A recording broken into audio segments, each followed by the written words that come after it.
여러분 안녕하십니까? 수요 잡담 시작하겠습니다. 제 책 일그러진 영웅 대 만들어진 영웅 사울 다윗 평전 읽어가면서 해설하고 있습니다. 오늘은 제 3부 4장 사울이 죽다. 한 시대가 끝나는 이야기가 되겠습니다.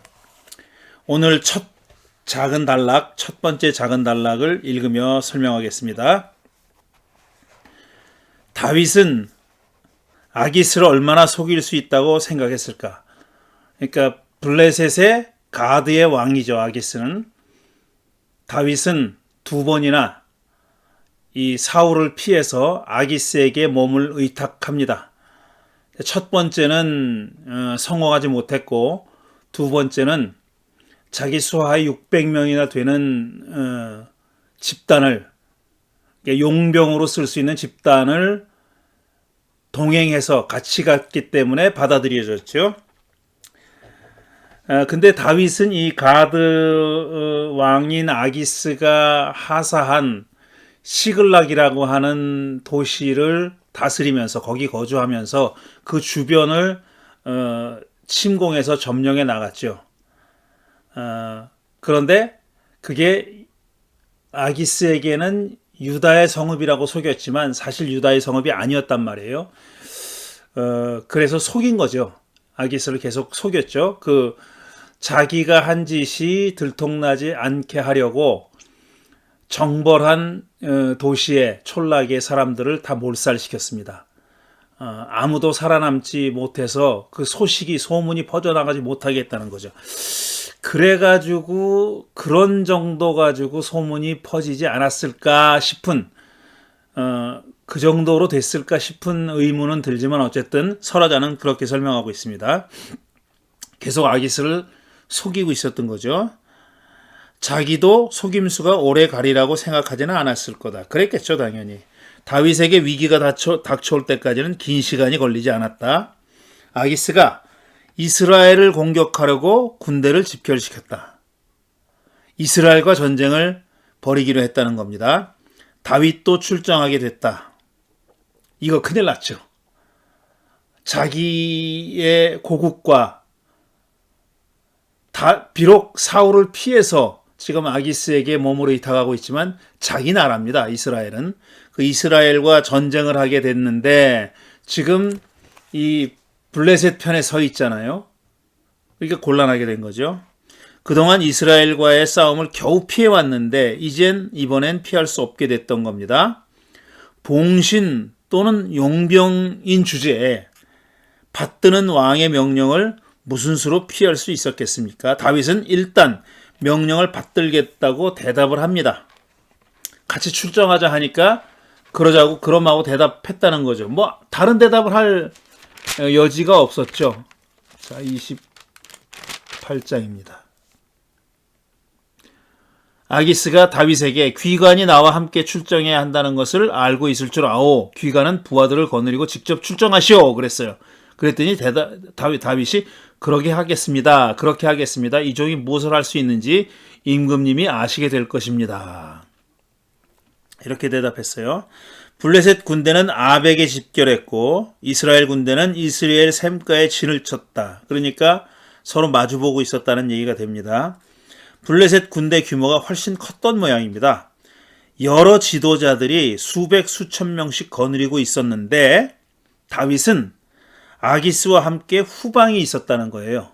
최전선에 있지 않고 후방에 있었어요. 그런데 블레셋의 다른 지휘관들이, 그러니까 아기스 수하의 지휘관들이 다윗을 보고 이 히브리 사람들이 무엇 때문에 여기 와 있습니까? 라고 항의했다. 이게 참 묘한 얘기예요. 이 히브리 사람들이 그랬잖아요. 그러니까 지난주에 핫비루에 대해서 말씀드렸는데 이 핫비루는 일종의 사회 집단, 그 공동체로부터 추방당한 여러 가지 이유로 쫓겨난, 그래서 방황하고 용병 노릇을 하거나 도적이 되거나 이랬던 사람이라고 말씀드렸지 않습니까? 그들을 가리키는 말이 히브리입니다.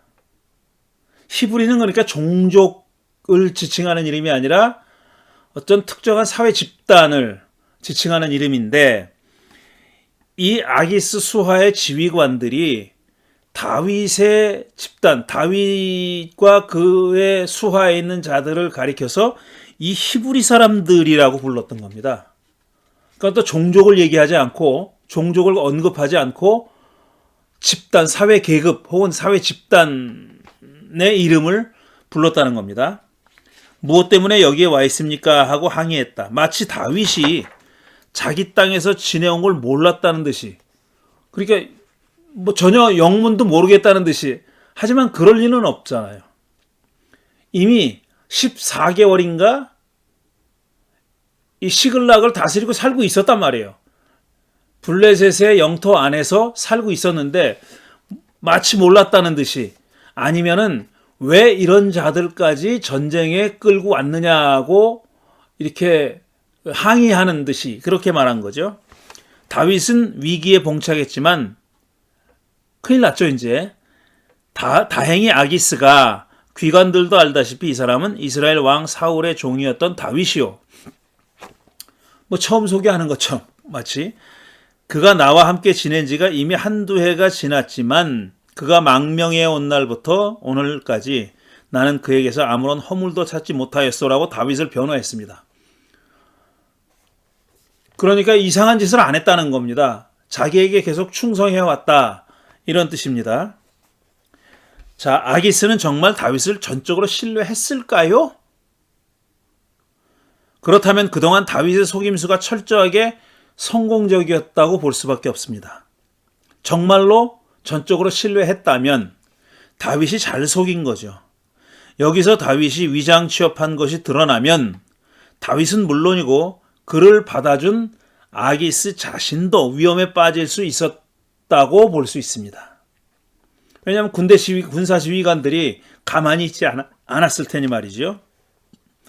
지휘관들이 그 말을 믿었다면 아기스에게는 천만 다행이지만 다윗은 큰 위기를 맞게 되는 거죠. 이스라엘과 싸워야 했으니 말이죠. 이제 싸움터에 나가게 생긴 거예요. 그러니까 아기스 수하의 지휘관들이 아기스가 한 말을, 저자는 신뢰할 만하다라는 말을 믿었다면 싸움에 나갈 수밖에 없게 되어 있는 그런 형편이었다는 거죠. 하지만 지휘관들은 쉽게 포기하지 않았습니다. 다윗이 싸움터에서 자기들을 배신해서 적이 되면 어쩔 거냐며 아기스를 압박했습니다. 못 믿는 사람이다 이거죠. 아직까지는 충성을 했을지 몰라도 실제 전쟁터에 나가면 무슨 짓을 할지 모른다, 이렇게 압박한 겁니다. 머리를 잘라서 바칠지도 모른다는 거였다. 과거에 다윗이 자기 군인 200명의 양피를 잘라서 사울에게 바쳤던 일이 떠오른 것일까요? 그들은 이스라엘 여인들이 불렀다는 사울은 수천 명을 죽이고 다윗은 수만 명을 죽였다는 노래를 인용해가면서까지 아기스를 설득했습니다.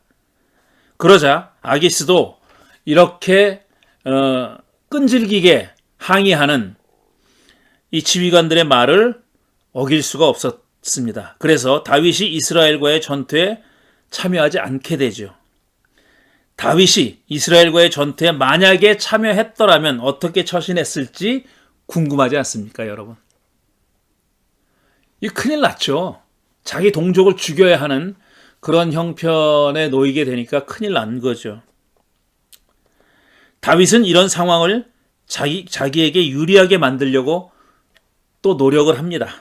아기스의 결정에 대해 이제 데리고 나가지 않기로 했잖아요. 출정시키지 않기로 했는데 아기스가 그렇게 결정하자 다윗은 이렇게 마치 항의한다는 듯이 항의조로 얘기합니다.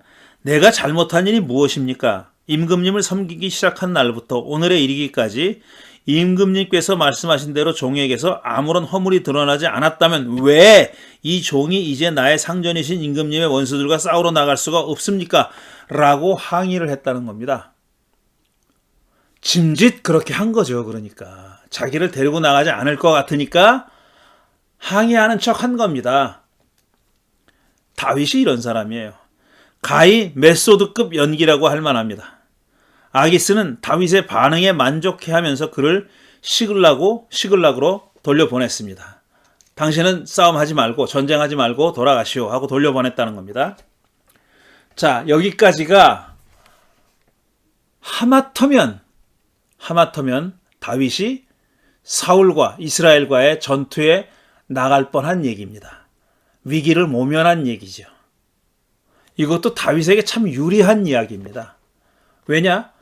자기 고국의 군인들, 자기 백성들과 싸우지 않았잖아요.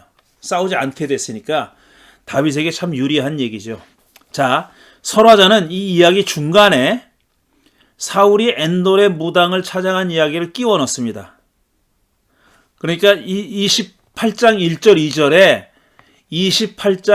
2절에 이제 블레셋이 이스라엘과의 전쟁에 나가기로 했다.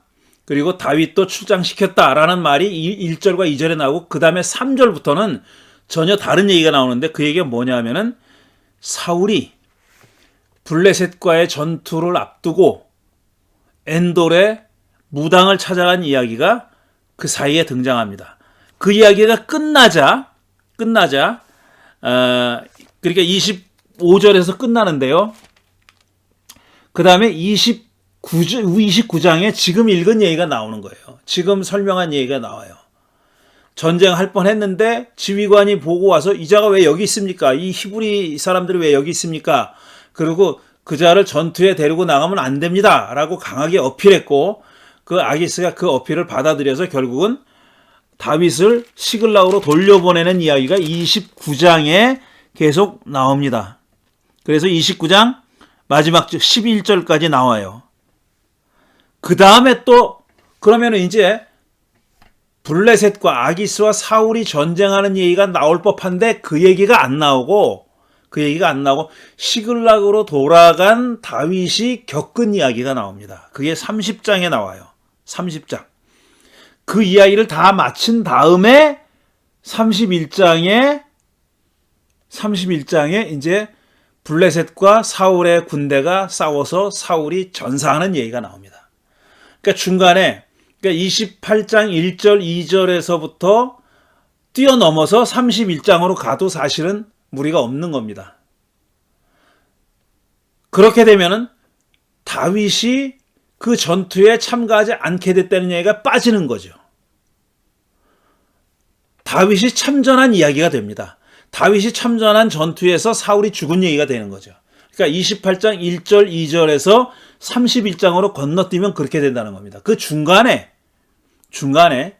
다윗이 그 전투에서 빠진 이야기, 그 다음에 그 전에 사울이 엔돌의 무당을 찾아가서 사무엘의 유령을 만나는 이야기가 거기 삽입되어 있는 그런 모양입니다. 편집이 좀 뒤죽박죽인 것처럼 보입니다. 그래서 이야기의 흐름을 잘 따라가야 됩니다. 블레셋이 이스라엘을 치려고 수넴에 진을 쳤고 이스라엘도 길보아 산에 진을 쳤던 때는 사울이 나라 안에서 무당과 박수들을 쫓아낸 지 한참 지난 후였습니다. 이미 쫓아냈어요. 그런데 엔돌의 무당이 남아 있었던 거죠. 근데 그 소식을 듣고 사울이 그를 찾아간 겁니다. 사울은 블레셋과 싸울 일이 두려워서 야훼에게 문의를 했습니다. 그런데 야훼는 꿈으로도 나타나지 않고 우림으로도 또 예언자를 통해서도 아무런 답을 주지 않았던 겁니다. 그러니까 이미 야훼는 사울을 버린 거죠. 이렇게 아무 대답도 하지 않았다는 거예요. 그 앞에도 나오잖아요. 그 지난주에도 말씀드린 게 다윗이 몇 번을 거쳐 이거 어떻게 해야 됩니까? 라고 물었더니 대답을 하잖아요. 야훼가 대답을 했다는 얘기입니다. 에봇으로도 답을 줬고 어떻게든지 대답을 줬는데 지금 사울은 그런 대답을 야훼의 뜻을 묻는 여러 가지 방법을 강구해서 대답을 구했지만 그 대답을 얻지 못했다는 겁니다. 그래서 그는 쫓겨나지 않고 남아있었던 여자 무당을 찾아갑니다. 부리구마는 이런 사울을 의사들을 찾아다니며 병을 고치려다 성과가 없자 민간요법이나 불법 시술이라도 해보려는 절박한 환자의 심정에 비유했습니다. 이 월터 브리그만이 이런 비유를 잘합니다. 그렇게 비유한 얘기가 그의 주석에 나옵니다. 자, 사울은 변장을 하고 자기가 무당들을 다 쫓아냈는데 무당을 찾아간다는 게 참 말이 안 되잖아요. 이 무당 얘기하니까 또 우리나라 현실이 생각나네요. 사울은 변장하고 무당을 찾아가서 망령 하나를 불러달라고 청했다. 죽은 사람의 유령을 불러내달라고 얘기한 겁니다. 자, 이게 우린 다 이걸 미신이라고 얘기하죠. 미신, 무속, 미신, 무당이 하는 거, 무당이 무슨 죽은 사람의 영혼을 불러내서 대화를 하고 이런 거, 굿하고 이런 거 미신이라고 얘기하면서 우리 그리스도교는 그런 게 없고 성서에는 그런 게 없다 자꾸 그러는데 그런 게 있습니다. 여기 있습니다. 무당은 그가 누군지도 모른 채 왕의 명령을 언급합니다. 그러니까 무당을 다 없애버렸죠. 근데 자기 숨어 있었던 거예요, 이 사람은. 회피를 했는데 사울은 뜬금없이 야훼 이름을 거론하며 그녀가 절대 벌을 받지 않을 거라면서 사무엘을 불러달라고 청합니다. 그러니까 망령을 불러내오는 일도 야훼 이름으로 지금 청하는 거예요. 그런 요즘 우리 현대 기독교인들이 생각하는 이 무속과 어떤 정통 종교와의 경계선 이게 그렇게 뚜렷하지 않았다는 얘기죠. 사무엘의 망령이 지하에서 올라와서 사울에게 이렇게 말합니다. 그러니까 망령을 불러달래는 요즘 현대인의 시각으로 보면 터무니없는 그런 게 어디 있어 그럴 텐데 그런 일이 일어났다는 겁니다. 그래서 이 여자 무당이 음부에 있는 세올에 있는 스올에 있는 사무엘의 망령을 불러냈다는 겁니다. 자, 사무엘이 사울에게 이렇게 얘기합니다. 야훼께서는 이미 당신에게서 떠나 당신의 원수가 되셨는데 나에게 더 묻는 이유가 무엇이오? 야훼께서는 나를 시켜 전하신 말씀 그대로 당신에게 하셔서 이미 이 나라의 왕위를 당신의 손에서 빼앗아 당신의 가까이에 있는 다윗에게 주셨소. 당신은 야훼께 순종하지 아니하고 야훼의 분노를 아말렉에게 쏟지 아니하였어. 그 아각을 살려놓은 거 얘기하는 겁니다. 그리고 또 살찐 짐승 일부를 살려둬서 해렘하지 않고 살려온 거 그 얘기를 하는 겁니다. 그렇기 때문에 야훼께서 오늘 당신에게 이렇게 하셨소. 야훼께서는 이제 당신과 함께 이스라엘도 블레셋 사람의 손에 넘겨주실 터인데 그렇게 전쟁에서 진다는 얘기죠. 당신은 내일 당신 자식들과 함께 내가 있는 이곳으로 오게 될 것이요. 스올로 죽은 자들이 가는 곳으로 오게 될 거다. 이렇게 얘기한 겁니다. 야훼께서는 이스라엘 군대도 블레셋 사람의 손에 넘겨주실 것이요. 이스라엘 군대가 패배할 것이다. 이렇게 예언했습니다. 혹 때려다 혹 붙인 격이 됐죠. 사무엘은 단호하고 최종적이며 불가역적이었다. 이게 한일협정 맺으면서 썼던 표현이죠. 박근혜 정부 시대 때. 단호하고 최종적이며 불가역적이었다. 이미 모든 게 결정됐으니 돌이킬 수 없다는 거다. 이 말을 듣고 사울은 땅바닥에 벌렁 넘어졌다고 했습니다. 그렇지만 엘리가 벌렁 넘어져서 죽었죠. 엘리처럼 죽지는 않았습니다. 사울 일행은 무당이 차려준 음식을 먹고 밤에 그것을 떠납니다. 음식은 먹고 떠나요 또. 이 식사가 사울이 생전에 누린 최후의 만찬이 될 줄은 그때는 아무도 몰랐죠. 사실 예언을 했지만 그런 일이 벌어질지 안 벌어질지 아직 일어나진 않았으니까요. 한편 다윗이 사흘 만에 돌아와 보니 그러니까 전쟁터에 나갔다가 전투에 참여하진 않고 돌아왔잖아요. 시글락은 엉망이 되어 있었다는 겁니다. 아말렉 사람들이 이번에도 또 아말렉입니다. 아말렉 사람들이 쳐들어와서 성읍을 불태우고 다윗 가족들을 포함해서 주민들을 모조리 포로로 잡아갔다는 겁니다. 다윗이 없는 사이에 시글락에 쳐들어온 겁니다. 그러니까 군대들은 다 같이 나갔으니까 군인들은 노약자들, 여인들, 아이들만 있는 시글락에 쳐들어와가지고 다윗 가족을 포함해서 주민들을 모조리 포로로 잡아갔다는 것. 모조리 포로로 잡아갔다는 것도 옛날에 그 시대의 전쟁 관습에 비하면 좀 이상하죠. 왜냐하면은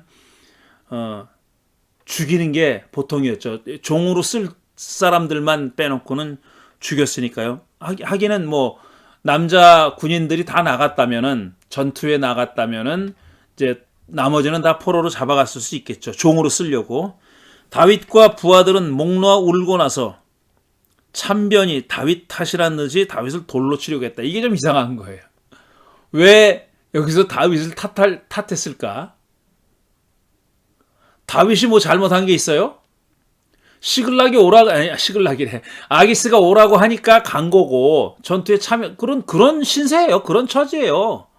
그렇게 나약한 처지에 있었는데, 그래서 그 명령을 따를 수밖에 없었는데, 그랬다고 해서 자기들 가족이 다 지금 포로로 잡혀갔으니, 다윗을 돌로 쳐 죽이려고 했다는 겁니다. 이게 그러니까, 다윗의 무리가, 지금 600명이 됐는지 그 이후로 더 늘어났는지 모르겠지만 어쨌든 다윗을 따라다녔던 무리가 아주 명령 체계가 분명히 서 있는 군기 같은 군대가 아니라는 것을 또 엿볼 수 있는 거죠. 그냥 무리였던 겁니다. 그냥 무리, 그냥 집단이었던 거예요. 또 훈련이 잘 돼 있고 군령이 바짝 서 있는, 군기가 서 있는 군대가 아니었다는 거죠. 이런 일로 자기들의 지휘관인데 다윗이 그렇게 대단한 권한을 가지고 있는 지휘관이 아니었던 모양이에요. 다윗을 돌로 치려고 했다는 겁니다. 그러나 다윗은 자기가 믿는 하나님을 더욱 굳게 의지하였다라면서 설화자의 얘기죠. 이거는 에봇을 사용해서 야훼에게 아말렉 사람들을 추격하면 잡을 수 있을지 여부를 묻습니다. 야훼의 뜻을 물어요. 야훼는 이번에도 다윗에게 긍정적으로 대답합니다. 그래서 다윗은 600명의 부하를 이끌고 아말렉 사람들을 추격했는데 또 중간에 이런 일이 일어납니다. 200명의 군인이 부솔 시냇가에 200명의 군인을 부솔 시냇가에 머무르게 한 다음에 나머지 400명만 데리고 아말렉 사람들을 따라 잡습니다. 왜 200명은 내려두고 갔는지, 그들이 뭐 좀 약한 처지에 있었는지 아니면은 더 신속하게 추격을 하려고 그랬는지는 모릅니다. 어쨌든 200명은 이 아말렉 사람들을 만나면 싸워야 될 텐데 싸움을 하지 않게 만들어 놨다는 거죠. 따라잡아서 잔치를 벌이던 그들을 400명을 제외하고 모조리 죽였습니다. 얼마나 있었는지 모르지만 자관 400명을 제외하고 다 죽였다는 거죠. 포로로 잡혔던 사람들과 약탈당했던 물건들도 다 되찾습니다. 근데 여기서 이 아말렉 사람들에 대한 얘기를 좀 하지 않을 수 없습니다. 자, 아말렉 사람들은 불사였을까라고 제가 그렇게 질문을 했잖아요. 자, 앞에서도 얘기한 사무엘상 15장에 나오는 얘기입니다. 사울은 아말렉 사람들을 모조리 몰살했습니다. 말씀드렸듯이 아각 왕 하나만 남겨놓고 그 다음에 이제 짐승, 잘 훌륭한 짐승들, 품질이 좋은, 말하자면 품질이 좋은 짐승들을 남겨놓고 사람들은 다 죽였다 그랬어요. 아각 왕 빼놓고는. 그러면 아말렉은 단순하게 논리적으로 보면 이때 다 죽었어야 되는 겁니다. 죽었어야 되는데 여기 지금 시글락을 쳐들어와서 다윗 가족을 포함한 이 히브리인들 가족들을 모두 다 포로로 잡아갔던 이 아말렉 사람들은 어디서 났냐 이거예요. 이 아말렉 사람들은 도대체 어디서 온 사람들입니까? 15장에서 사울이 아각만 남겨놓고 다 죽였고 그 아각조차도 사무엘이 죽이잖아요. 그 말을 문자 그대로 받아들이면 아말렉은 씨도 남지 않고 다 죽은 겁니다. 근데 여기서 어디서 아말렉이 나와요? 그리고 그때로부터 지금 다윗이 이 아말렉 사람들을 쫓아간 게 뭐 불과 몇십 년밖에 안 됐는데 아말렉 사람들이 세월이 오래 지나서 자손들을 또 한두 명 남아있었는데 자손들을 많이 나가지고 이렇게 숫자가 늘어났다 그러면 모르겠는데 살아남은 사람만 400명이라니까 죽은 사람은 더 많다는 의미죠. 어디서 났어요 이 사람들이? 그러니까 이게 아말렉 사람들을 해림했다는 사무엘상 15장에 나오는 이야기가 사실은 그렇게 역사적인 이야기라고 보기 힘들고, 이 이야기도 지금 시글락을 정벌했다가 여기서 지금 다윗이 공격한 이 아말렉 사람들에 관한 이야기들도 글자 그대로 다 벌어진 일들을 그대로 전한 거는, 기록한 건 아니다라고 짐작할 수 있는 거죠. 모조리 15장에서 몰살했습니다. 아각 왕을 산채로 잡아왔다고 사무엘에게 꾸중 들었던 바로 그때 말입니다. 그렇다면 여기서 다윗에게 몰살당한 아말렉 사람들은 대체 어디서 왔냐는 겁니다. 죽었던 사람들이 부활했습니까? 설령 누군가가 살아남았다고 해도 이처럼 많은 후손이 만들어지기에는 시간이 부족해도 한참 부족합니다. 아말렉 사람들이 시글락 주민들을 산채로 데려갔다는 것도 당시엔 보기 드문 일입니다. 그렇지만 지금 말씀드린 대로 남자가 아닌 여자와 아이들이라면 종으로 쓰기 위해서 데려갔을 수도 있죠. 노예로 삼을 만한 사람들을 빼고 나머지는 죽이는 것이 관례였으니 말입니다. 근데 남자들은 다 이제 블레셋 아기스를 따라서 전투에 나갈 뻔했으니까 이건 뭐 그렇게 있을 수 없는 일이라고 볼 수는 없습니다. 다윗에게 비난이 쏟아지지 않게 하려는 장치로 보이죠. 만약에 이 아말렉 사람들이 이 포로로 잡아갔다는 사람의 일부라도 죽였다면은 다윗이 비난받지 않겠어요. 그런데 하나도 죽지 않고 모조리 다 다시 찾습니다. 다윗 일행은 돌아오는 길에 에피소드 하나를 남깁니다. 이들은 부솔 개울가에 남아있던 200명의 나고자와 다시 만납니다.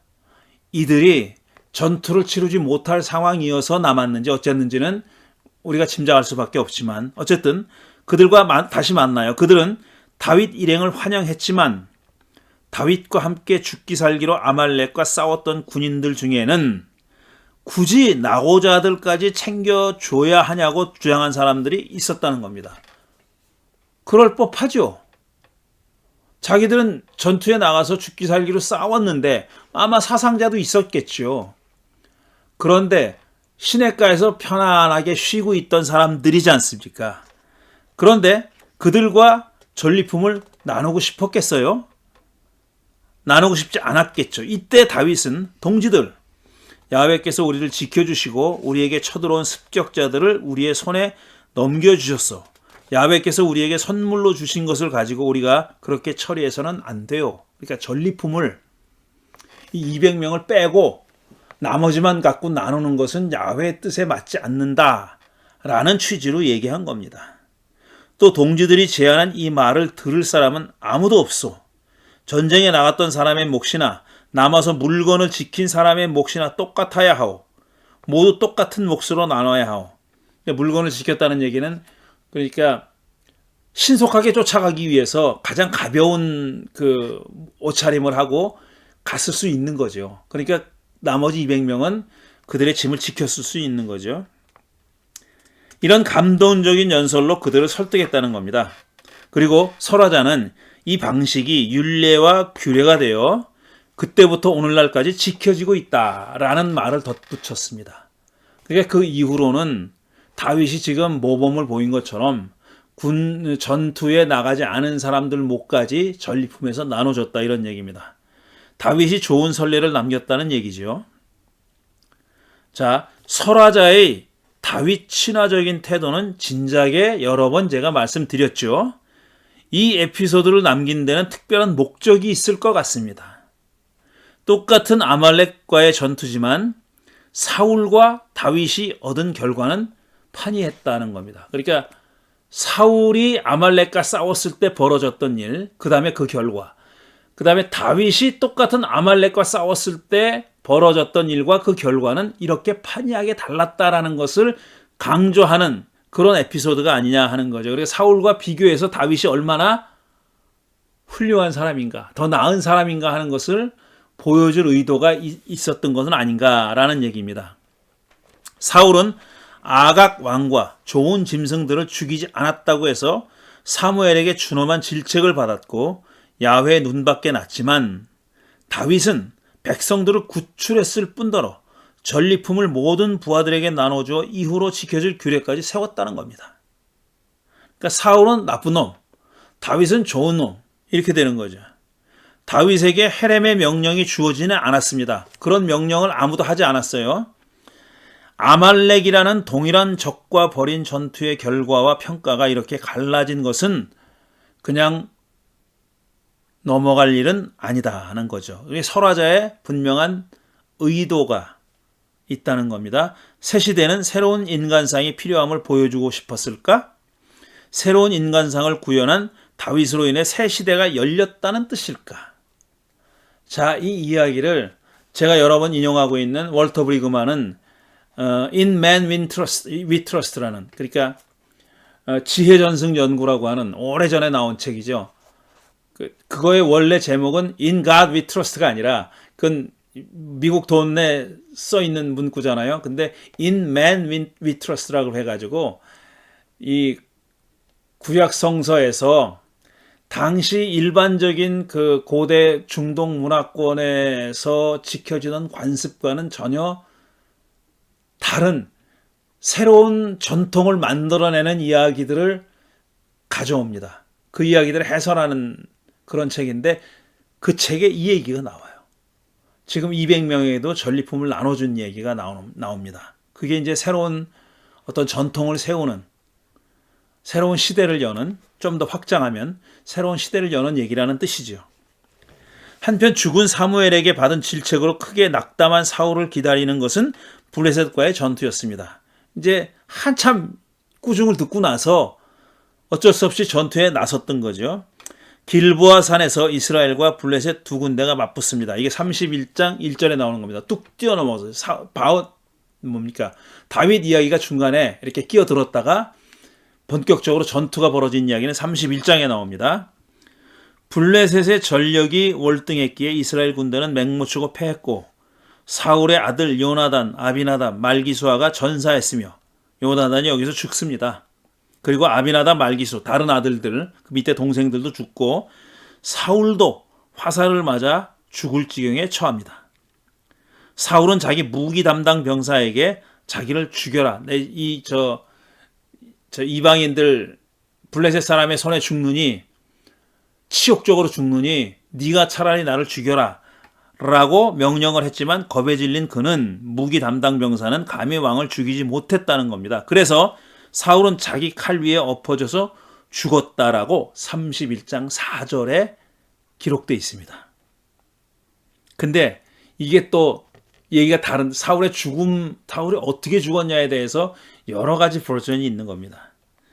다음날 사울의 시신을 발견한 블레셋 사람들은 그의 옷을 벗기고 목을 자른 후에 블레셋 땅에 승전보를 전했다는 겁니다. 드디어 왕을 죽이고 자기네가 이겼다라는 걸 알렸다는 거죠. 그들은 사울의 시신을 벳산 성벽에 달아뒀는데, 그러니까 효시했다는 거죠. 보란 듯이 우리가 이렇게 이겼다. 나중에 길르앗 야베스 주민들이 사울과 그의 아들들 시신을 수습해서 야베스로 가져다가 화장한 후에 7일 동안 금식함으로써 죽은 자들에 대한 예를 갖췄다고 그렇게 31장 12절 13절에 전하고 있습니다. 자, 야베스 길르앗 사람들이 블레셋 사람들이 욕보인 그 다윗과 그 아들들의 시신을 가져다가 장례를 치렀다는 겁니다. 예를 갖춰서 장례를 치렀다는 거예요. 그렇게 사울의 시대가 막을 내립니다. 한 시대를 풍미했던 이스라엘의 초대왕 사울은 이렇게 해서 파란만장한 생을 마쳤습니다. 야훼의 선택을 받아서 왕이 됐지만 야훼의 사랑을 받지는 못했기에 불행해진 사람입니다. 반면 야훼의 사랑을 듬뿍 받은 다윗이 무대에 등장하자 그에게 왕좌를 내줘야 했던 비극의 주인공입니다. 다윗 때문에 심한 정신적인 동요와 불안 가운데 살다가 끝내 전장에서 산화한 가련한 전사, 그를 위한 조가를, 그를 그 지경으로 몰아넣은 다윗이 지어 불렀다니 얼마나 기가 막힌 일입니까? 직접적으로 다윗이 사울을 그런 전쟁터에 몰아넣은 건 아니지만 결국은 다윗을 쫓아다니다가 에너지를 낭비했고 이런 처지에 놓이게 된 거 아닙니까? 그리고 그 밑바닥에는 야훼에게 버림받았다는 그 사실이 주는 압박감, 이런 것들이 사울이 경험한 일들이었다고 그렇게 보는 겁니다. 다윗이 시글락으로 귀환한 지 사흘째 되던 날, 사울의 진에서 한 아말렉 청년이 다윗에게 와서 옷을 찢고 머리에 흙을 뒤집었으며 사울과 요나단의 죽음의 소식을 전합니다. 이제 사무엘 하로 넘어갑니다. 사무엘 하 1장 4절에 사울과 요나단의 전사 소식을 어떤 아말렉 청년이, 아말렉입니다. 이번엔 또 아말렉이에요. 여전히 아말렉이 또 나와. 아말렉 청년이 전합니다. 중상을 당한 사울이 자기더러 죽여달라고 해서 그대로 행했다는 겁니다. 이건 또 뭐예요? 그럼 아말렉 청년이 다윗의 무기를 관리하던 사람일까요? 무기 담당 병사일까요? 앞에 무기 담당 병사를 얘기할 때는 아말렉 사람이라는 얘기가 없는데 사무엘 하 1장에서 사울의 전사 소식을 다윗에게 전한 이 아말렉 사람은 자기가 사울의 청을 받아서 사울이 자기를 죽여달라기에 자기가 죽였다고 얘기하는 겁니다. 근데 여기는 그 청년인지 뭔지 누군지 몰라도 어쨌든 아말렉 사람이라 그랬어요. 그러니까 사울이 어떻게 죽었냐에 따라 대한 얘기가 이렇게 달라요.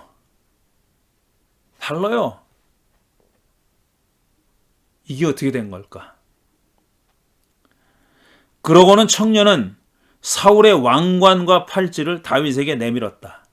이거는 마치 이 사무엘상 31장이 없는 것처럼 그렇게 기술하고 있잖아요. 사무엘상 31장 마지막 장, 사울이 죽는 장면을 서술한 데는 뭐 왕관 팔찌 이런 얘기는 없고 블레셋 사람들이 그 시신을 가져다가 옷을 벗기고 목을 자른 다음에 걸어놨다 그랬잖아요. 근데 이건 전혀 다른 얘기예요, 또. 전혀 다른 얘기예요. 우리는 이런 서로 사맞지 않는 이야기들이 성경에 있다는 사실을, 팩트를 그냥 없다는 듯이 넘어갈 수는 없습니다. 이게 왜 이럴까라는 것을 물어보지 않을 수가 없어요. 우리 신앙에 직접적으로 무슨 관련이 돼 있지 않다 하더라도 사실 관련이 안 돼 있다고 말할 수는 없어요. 왜냐하면은 성서라는 책이, 구약 성서라는 책이 어떤 성격을 가진 책이냐를 보여주는 하나의 예거든요. 구약 성서라는 책은 1.1획, 하나님의 다 영감으로, 하나님의 1.1획도 하나님의 영감하신 그림으로 역사적으로나 신앙적으로나 신학적으로나 전혀 오류가 없다 라는 신조가 이런 서술에서 어떻게 계속 유지될 수 있느냐 하는 겁니다. 다른 성격의 책이에요. 우리가 그래야만, 성서가 그래야만 한다라고 당위로서 믿어야 한다고 강요받았던 그 신앙과는 너무 현실이 다릅니다. 이렇게 다르게 써 있는 게 사실이에요. 이걸 도대체 어떻게 조화시키겠어요? 조화시킬 방법이 없어요. 그 앞에서는 사울이 자기 칼 위에 엎어져 죽었다 그랬는데 여기서는 아말렉 사람은 자기가 죽였다 그래요. 그러니 둘 중에 하나는 사실이 아니, 사울이 두 사람 있어가지고 두 번 죽은 것도 두 번 죽은 게 아니라면은 둘 다 사실일 수는 없는 거죠. 다윗은 청년의 정체를 확인하고는 부하를 불러서 내가 어떻게 감히 겁도 없이 손을 들어서 야훼께서 기름을 부어 세우신 분을 살해하였느냐라고 호통치는 그를 죽입니다. 앞에서 다윗이 사울을 죽일 기회가 여러 번 있었지만 어떻게 내가 야훼 하나님이 기름 부어 세운 자를 죽일 수 있느냐, 그리고 부하들이 강권하는 것도 말리잖아요. 뿌리치고 안 죽입니다. 그런데 이 아말렉 사람이 그를 죽였다는 얘기를 듣고 네가 감히 어떻게 하면서 그를 죽였다는 겁니다. 그 후에 다윗은 사울과 요나단을 위해 장황한 조가를 불렀습니다. 그게 길게 적혀 있어요.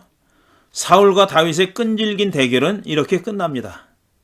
한 시대의 막을 내리고 한 세대의 막을 내리고 새로운 세대의 막이 올라가는 이야기가 이렇게 제가 보기엔 참 건조하고 뭐라 그럴까 너무 참 아쉽습니다. 마지막으로 다윗이 사울과 그의 아들 요나단의 죽음을 슬퍼하면서 불렀다는 조가 일부를 제가 읽어드리겠습니다. 우리의 지도자들이 산 위에서 죽었다. 가장 용감한 우리의 군인들이 언덕에서 죽었다. 이 소식이 가드에 전해지지 않게 하여라. 가드는 블레셋 사람들의 도시죠. 이 소식이 아스클론의 모든 거리에도 전해지지 않게 하여라. 아스클론도 마찬가지로 펜타폴리스, 그러니까 5개의 도시 중에 하나입니다. 블레셋 사람들의 5도시 중에 하나입니다. 블레셋 사람들의 딸들이 듣고서 기뻐할라. 저 할례 받지 못한 자들의 딸들이 환호성을 올릴라. 길보아의 산들아, 그러니까 사울이 전사한 곳입니다. 너희 위에는 이제부터 이슬이 내리지 아니하고 비도 내리지 아니할 것이다. 왜? 사울이 거기서 죽었으니까. 밭에서는 재물에 쓸 곡식도 거둘 수 없을 것이다.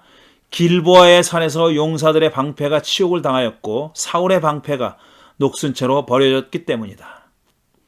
원수들을 치고 적들을 무찌를 때에 요나단의 활이 빗나간 일이 없고 사울의 칼이 허공을 친 적이 없다. 그러니까 다 죽였다는 거죠. 이렇게 또 굉장히 미화해서 칭송을 합니다. 사울과 요나단은 살아있을 때에도 그렇게 서로 사랑하며 다정하더니 죽을 때에도 서로 떨어지지 않았구나. 사울과 요나단이 다정했습니까? 그러지 않았죠. 사울은 요나단을 죽이려고까지 했습니다. 죽고 나서는 이렇게 하는 겁니다. 막 미화하죠. 독수리보다 더 재빠르고 사자보다 더 힘이 세더니 이스라엘의 딸들아 너희에게 울긋불긋 화려한 옷을 입혀주고 너희의 옷에 금장식을 달아주던 사울을 애도하며 슬퍼하여라. 아, 용사들이 전쟁에서 쓰러져 죽었구나. 요나단 어쩌다가 산 위에서 죽어 있는가. 나의 형 요나단, 형 생각에 나의 마음이 아프오. 형이 나를 그렇게도 아껴주더니 나를 끔찍이 아껴주던 형의 사랑은 여인의 사랑보다도 더 진한 것이었어. 어쩌다가 두 용사가 엎드려졌으며 무기들이 버려져서 쓸모없이 되었는가. 이렇게 되어 있습니다. 전체를 다 읽었습니다. 마지막에 형이 나를 그렇게도 아껴주더니 나를 끔찍이 아껴주던 형의 사랑은 여인의 사랑보다 더 진한 것이어서, 물론 비유일 수 있습니다. 메타포일 수 있습니다. 그런데 이 퀴어 성서 해석자들은 이 대목을 둘 사이가 심상치 않은, 범상치 않은 사이였을 거라고 짐작하는 하나의 근거로 사용합니다. 자, 오늘은 첫 번째 작은 단락, 사울이 어떤 과정으로 어떻게 죽었는지 하는 것을 살펴봤습니다. 자, 다음 주에는 이 이야기에 담겨있는 의미들을 조금 더 한 발자국 더 깊이 들어가서 설명하는 내용이 나옵니다. 오늘은 여기까지 하고요. 다음 주에 다시 찾아뵙도록 하겠습니다. 감사합니다.